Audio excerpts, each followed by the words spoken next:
exactly.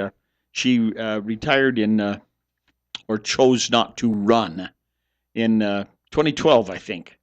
So she's been sitting on the sidelines for a while now. Um, a pretty impressive resume, but no formal announcement.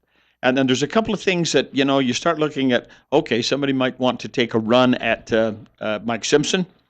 Uh, okay, what's going to be required? Well, Simpson is well connected with the quote K Street group in Washington D.C. That's where most of the lobbyists have their offices is on K Street, and so they talk about the K Street uh, people in Washington D.C. That's who they are, and that's your big money donors. That's where you can go very easily and get lots and lots of money if you meet their requirements. And Congressman Simpson has been on that street for a long time now, and he 2 years ago he got an awful lot of money out of various lobbying groups, uh, and it was successful in his reelection challenge. So whoever it is, whether it's just a woman from Idaho Falls or whoever it may be, the real huge obstacle they're going to have to face is how can I get my campaign to the people? And, money is going to be critical. I've seen what he has stacked away right now in his campaign war chest. Yeah, it's a lot of. He's got a lot of cash in there. It's well ahead of probably, and he's beaten back multiple challengers in the Yes, he party. has. Where he doesn't really have any serious threat from Democrats generally. It's mainly just from people within the Republican Party. That's right. He's the real challenge that a seated congressman or senator in Idaho right now faces is from other Republicans, not necessarily a Democratic challenger, but from a Republican challenger, and so that would be a Now, real problem. the primary will be what? State primary would be May. It's May, end of May. So you don't have any challenger better do this fast and better really get moving. Well, the actual filing for uh, uh, elected offices begins the first part of March. But if you're looking at this kind of a campaign, you'd better have a really strong organization prepared and ready to go long before March gets here. 8:37, and you're listening to Top Story. Of course, Steve Millington, our guest in studio this half hour. Bill Colley as well on News Radio 1310 KLIX and newsradio1310.com. I looked her up online. She's about my age, but looks a lot younger. And she has you're right about a strong resume, business resume especially. Yes, especially business. So she could have a pretty good sized war chest of her own, her personal fortune.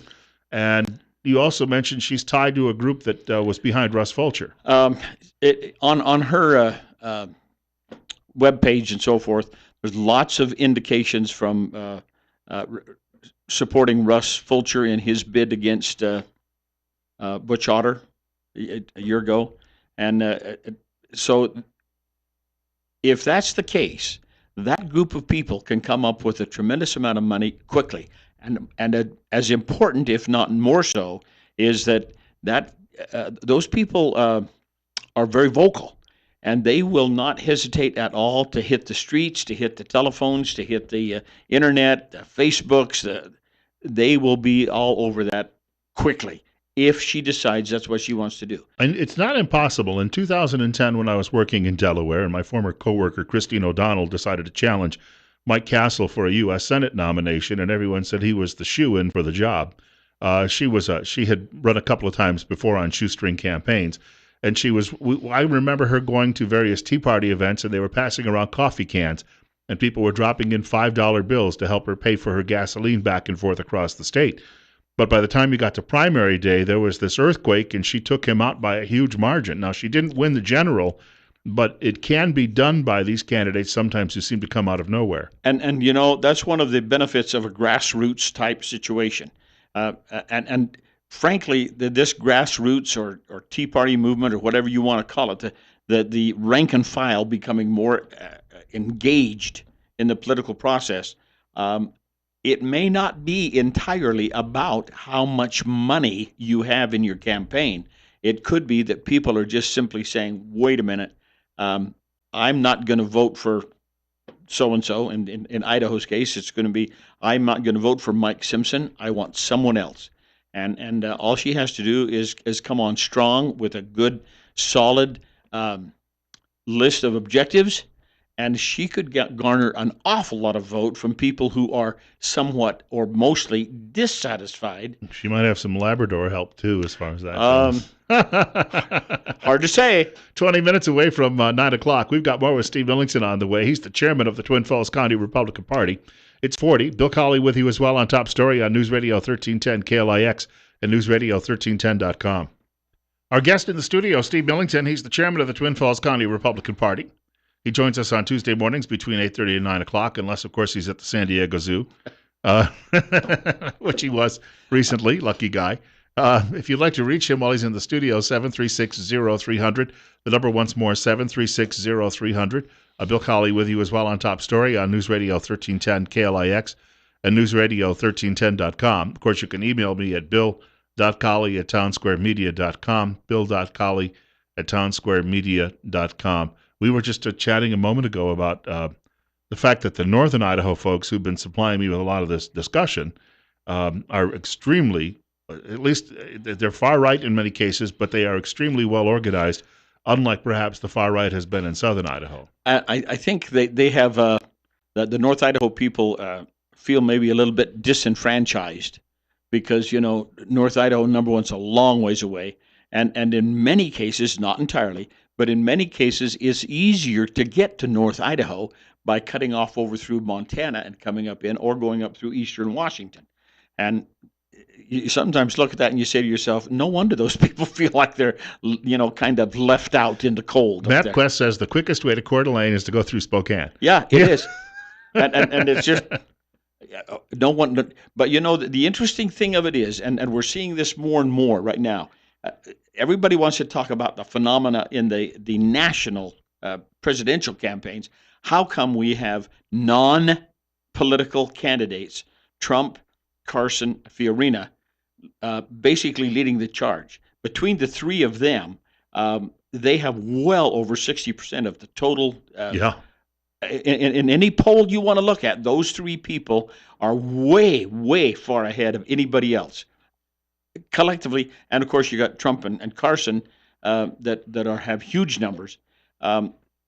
Rubio is, I think, in third or fourth place, and Cruz is in third or fourth place, and Fiorina's in fifth place. And you look at all these other people that are so big names. They're not getting any traction. There's no traction of any kind. None. They're just not there. We have a caller with us, and you're up next. You're on the air with Steve Millington and Bill Colley on KLIX. Hi. Hey, just on the subject of Mike Simpson and the inside beltway, and hopefully he can't get any traction this time. I've called Simpson several times about several different things, but the reply I always get from Simpson is, well, my constituents out at the site really want me to.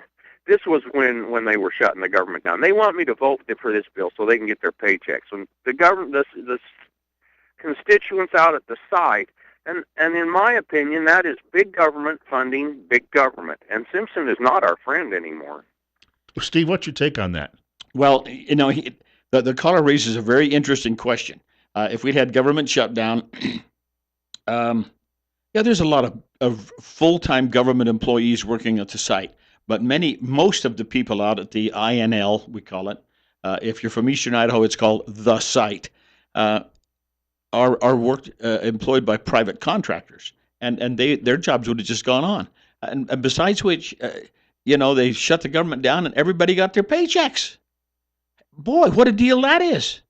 The principle is more important, and to a large measure, we've seen this diminish And there's something about the water that they drink when they get back to Washington, D.C.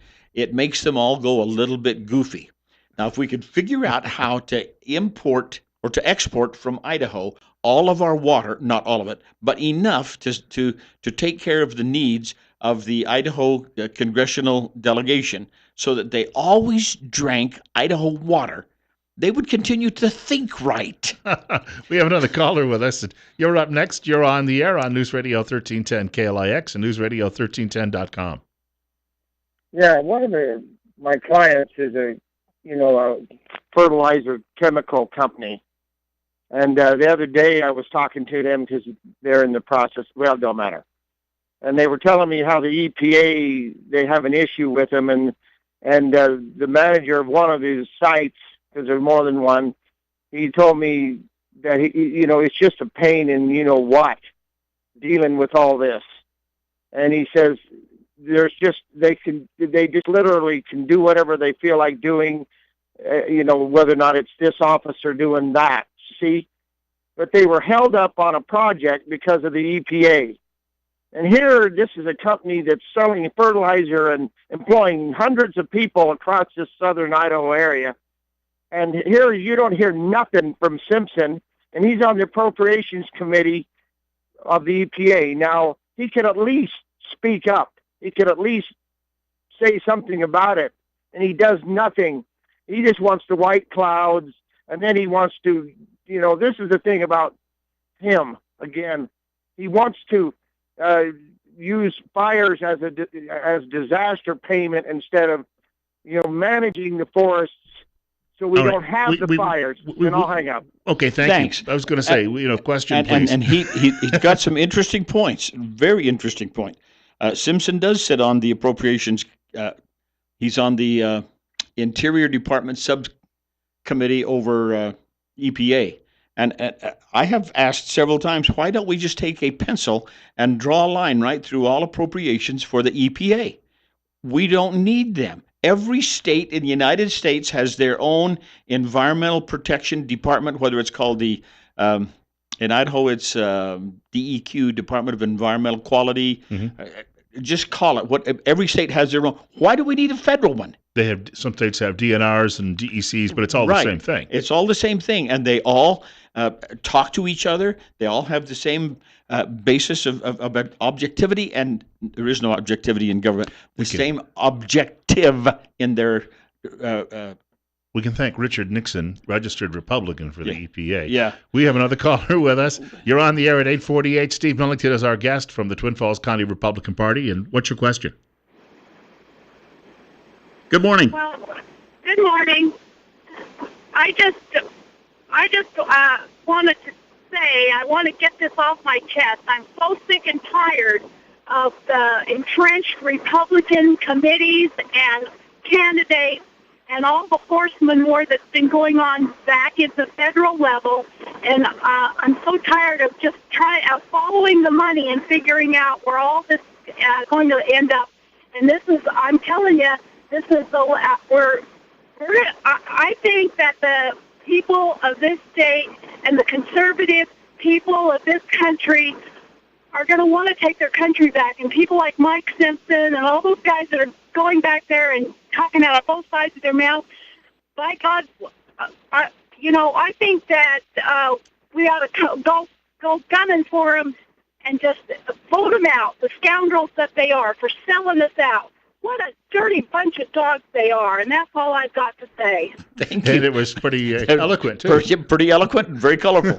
And, our caller has a good point. Why is it that Trump and Carson and Fiorina are on top of the presidential polls? Why are they there? Because there's so much distrust and dislike and disgust with the Washington establishment. People are just fed up with it. And we have that same element present in the state of Iowa. We're not exempt from that. And there's a lot of people who are saying, I've got many emails that have said to me, so Simpson gave away 500,000 acres of the state of Idaho to the White Clouds, whatever the thing is called up there. Why didn't he just give the whole state back to the federal government and tell the rest of us to go live in a teepee? I'm never going to vote for him again. And I think there's an awful lot of people out there who are looking at these kinds of things and they're saying to themselves, it might be a good idea to make a change. Well, I will say this. I mean, we know he's not a Democrat. I actually saw a video on Real Clear Politics a couple of months ago where some liberal Democrats stood up on the House floor and said something really dumb. And thankfully, Mike Simpson got up and shut the guy down with a good argument. Good and hard. Right. And it was wonderful to see. So there are times when I know he is going to be doing something that I like. But it seems to me, and I just take feedback from people. I don't know the man. I have not had a chance to meet him yet. But the feedback I get is so overwhelmingly angry that I think that even though he has managed to overcome that in a couple of other primaries in the past, that you can't always guarantee that's going to be the way it is every outing. That's exactly right, and I think that the turmoil and the anger from so many voters is more prevalent this go round than I can recall ever in the past. And I remind people, the New England Patriots are undefeated right now, but they're likely to lose at some point. And That's right. politicians have to remember that too. Some days it rains. That's it. Some days it rains. You got that right. We have a caller with us, and you're on the air. Steve Millington is joining us with Bill Colley on Top Story on News Radio 1310 KLIX, as well as newsradio1310.com online. And what's on your mind? Hey, Steve, have you ever seen those online grading programs? They give either a percentage or a grade to the different politicians. Yes, I have seen some of them. What do you think of the value of those for a campaign against somebody like Simpson? I looked at one the other day, and Risch and Crapo and all, the other ones were in the high 80s, low 90s for the conservative rating, and Simpson's was 42. What is the value of using something like that against him for people who are trying to replace him? They will obviously grab hold of that kind of a rating system and make it as clear as they possibly can to the voters that this guy is not voting as conservatively as either Risch or Crapo or Labrador.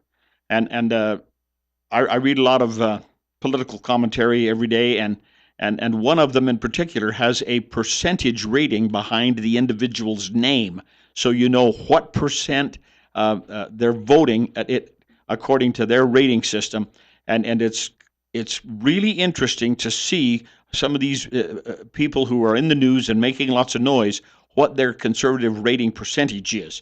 And Risch a year ago was really pounding the point that he, in some, I can't remember, I'm sorry, in some rating system, he was rated the most conservative United States senator.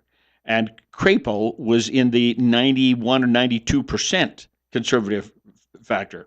Now, Labrador has always been in the high 80s, low 90s, and Simpson has always been below 50. And so you look at that group and you say to yourself, well, we got three of them here that are really tight on the conservative measurement scale, and Mike Simpson is more moderate, to say the least. I keep pulling out one word. I had a conversation with Congressman Labrador last Wednesday, and we're going to be doing this on a monthly basis now, maybe even increase that down the road. I keep saying, isn't it strange he's on the radio in Idaho Falls, Pocatello, and Twin Falls? You wonder why he's doing that. But he made a comment when I said, are you interested in a leadership? I pointed out you saw his name mentioned in a Wyoming newspaper in a leadership position in the House. And he said, I don't think I can work on a revolution and be in leadership.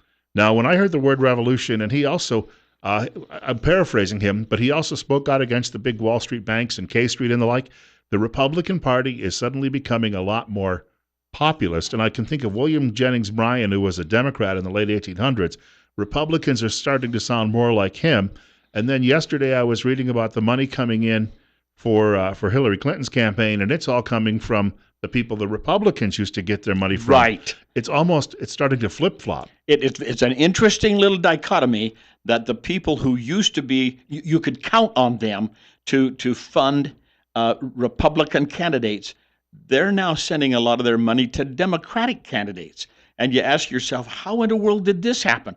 What have we done that has so completely alienated the, quote, donor base and caused them to look elsewhere for their political connection? And Trump tries to make light of the fact that he gave money to Clinton when she was a United States senator from New York. Well, I live in New York. I work in New York. I needed to have some political clout, and she was there. Hello, give me a break. You got to come up with a better story than that. That one just doesn't smell right. Well, and Clinton is taking a lot of money from Goldman Sachs and a lot of these big players, and they're going to demand something in return. And the Republican Party, which courted working-class voters and rural voters for so many years, finally won them over. That's right. But discovered that we're not necessarily the K Street, Wall Street crowd in our attitudes. And that's an interesting observation. What in the world? Have we gone so far astray from our core beliefs that we're indistinguishable from the Democrats? Yeah, I mean, that's not a good thing. There's some candidates, not a good thing. Candidates out there. I mean, and they're speaking the language that I think you would have heard a Democrat speak in 1955. Right. And they're in the Republican Party. We've got another caller with us. Maybe you have time for one more call. It's coming up on 8:56. It's 40, and you're on the air on News Radio 1310 KLIX. Good morning. Good morning. I was wondering, when are the Republicans going to realize that the guy in the White House used to be Barry Soetoro? We have never had a president with an alias. His school and passport records are hidden. And in that connection, we don't know if he ever took and passed a course in economics. Valerie Jarrett and him, everything they do is in favor of Iran, not the United States. Bye. Thank you. And that's it. When will we start calling them out? This morning I read a little thing that said the White House would like to make us believe that Putin is not very, quote, bright, unquote. And they went down through the page and they said, well, they thought, he's going to get bogged down in Syria just like he did in Afghanistan. And the guy who wrote the article says, well, the White House is completely wrong because this time in their foray into Syria, he has the Syrian Assad as one ally and Iran as the other ally, and mostly Russia's going to provide heavy support in the form of materiel and not so much in the form of men. They're going to supply the jets, they're going to supply tanks, armor, guns, weapons, but the Syrians and the Iranians are going to be the boots on the ground. And so Russia ends up feeding them all the money that they need and giving them some pointers and some training and expertise. And when it's all said and done, Russia is going to fill the void left when the United States withdrew its presence from leadership in a free world. And remember, 3 years ago, Putin came to both David Cameron and President Obama and said, guys, work with me on this. And they said no. Yeah, guess what? That was not their best choice.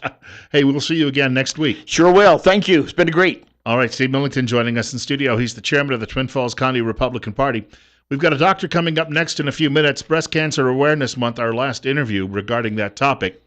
Dr. Ronald Paul Workman, he's a surgeon.